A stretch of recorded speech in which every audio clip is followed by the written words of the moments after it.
Good evening, I am William Theo, and this is PTV News Now.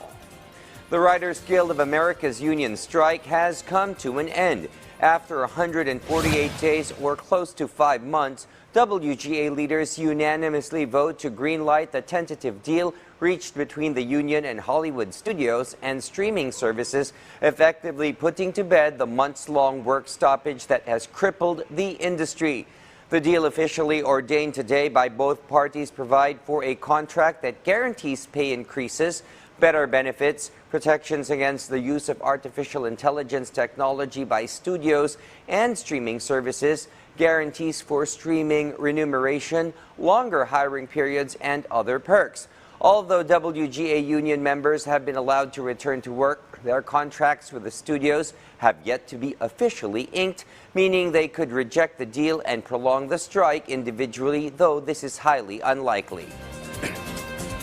Smash and grab theft has grown to be a major headache in U.S. retail industry. Retail giant Target just announced its decision to close 9 stores in New York, Seattle, San Francisco, and Rip City in Oregon by the end of the year. In a statement, Target said it has decided to shutter for good the aforementioned 9 stores across the nation over crime and safety threats at these locations. Smash and grab theft that began during the pandemic has grown to be even more violent as looters smash and break into stores with bats, guns, and knives, terrorize the sales and people at the counter, and grab usually high-end merchandise and leave the place all messed up. CEO Brian Cornell, a second quarter earnings report in mid-May, said shrink overall is expected to reduce Target's profitability by more than $500 million compared to the year-ago period.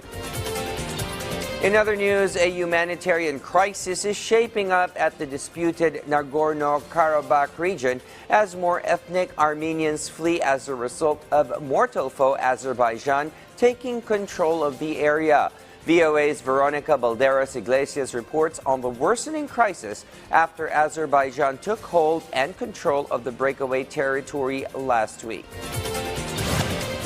After Azerbaijan forced the Nagorno-Karabakh separatists to lay down their weapons last week, it promised it would protect the rights of the territory's ethnic Armenian residents. Thousands of them, however, are skeptical and have decided to flee.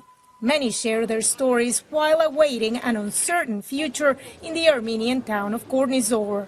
It took us around 24 hours to reach here. The child asked for a loaf of bread, but we didn't have it.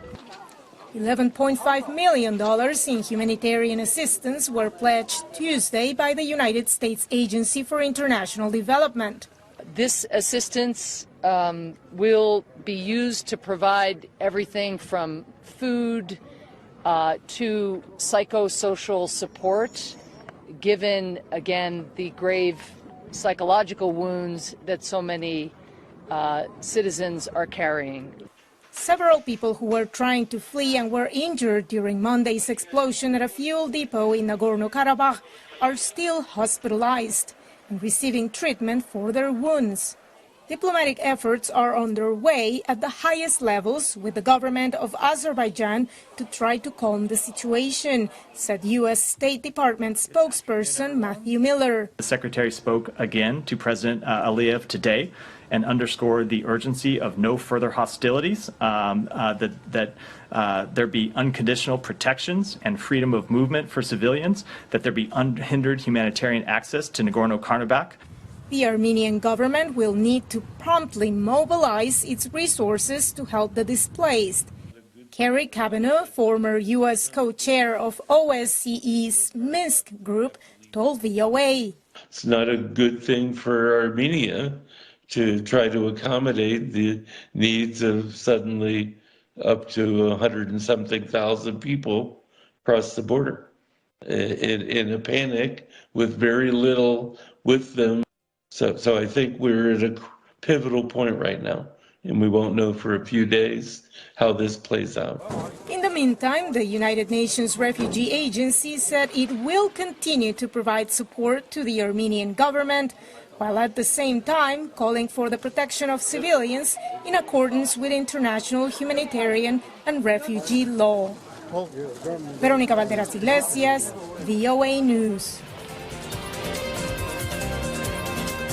Let's now turn to Eddie Carta for the latest developments in the Cordilleras. Naimbag Arabi, Pilipinas, target ti Department of Trade and Industry ang mapaduras dagiti micro and small enterprise ngagbalin ang medium enterprise. Itikaw dyan na datos ti DTI nasurukan iti 7,000 dagiti micro, small and medium enterprise iti Cordillera. Kadwan ti agnignegosyo iti food industry, woodcraft industry, can weaving industry.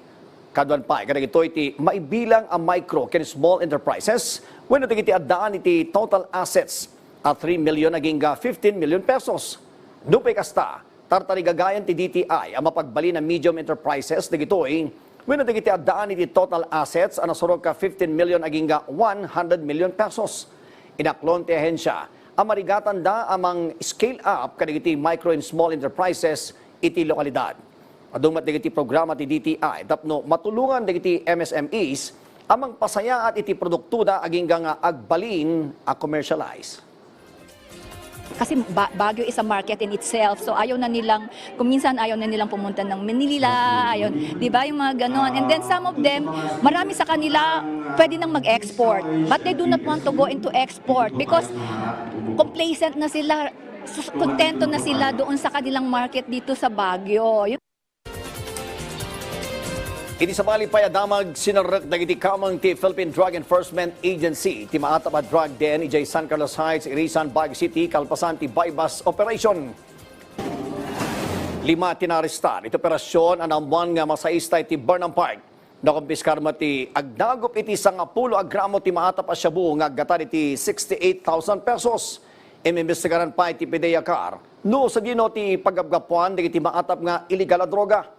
Posible mat ang maximum penalty iti may pataw kadakwada gapota da iti uneg ti 100 meters asidag iti simbaan ti boarding house.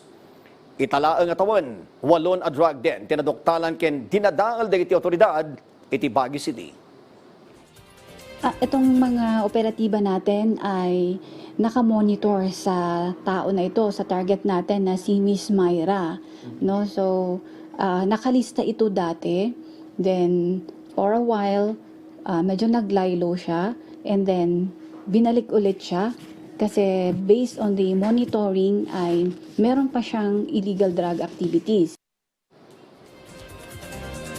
Bueno, kita nagdinamdamag manipod ito PTV Cordilleras, siyak ni Eddie Carta, Naimbag Arabi. And that is all for now. This is William Theo reminding you to work hard, dream big, keep fit, be a fuse, and get the news right here. Good evening.